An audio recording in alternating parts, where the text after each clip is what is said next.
त्यामध्ये जे शेवटचा जो पाऊस झाला त्याच्यामध्ये शेतकऱ्यांचं अतोनात नुकसान झालेलं आहे। म्हणून आम्ही शासनाकडे मागणी केली होती, काँग्रेसकडून मागणी झाली आणि प्रांत अधिकारी भूषण आयरे यांनी तात्काळ तलाट्यांना आणि तहसीलदारांना आदेश दिले की पंचनामे करा। माझ्या भडगाव पाचोरा तालुक्यामधल्या सगळ्या शेतकऱ्यांना विनंती आहे हात जोडून की आपण आपल्या बांधावर जाऊन आपले पंचनामे आपण करून घ्या, आपण अर्ज द्या।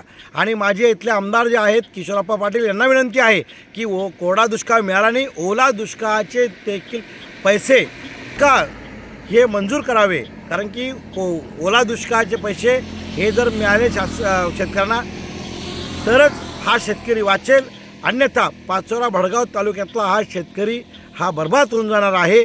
म्हणून माझी आमदारांना विनंती आहे की आमदार साहेब, आपण मुख्यमंत्र्यांच्या अतिशय जवळचे आमदार आहात, आपण जे सांगितलं तेवढ्या कोटीचे कामं आपण मतदारसंघात आणता आहेत, मग आपण शेतकऱ्यांसाठी 200-300-400 कोटीची तरतूद ही ओला दुष्काळासाठी करावी, ही माझी आपल्याला कळकळीची विनंती आहे।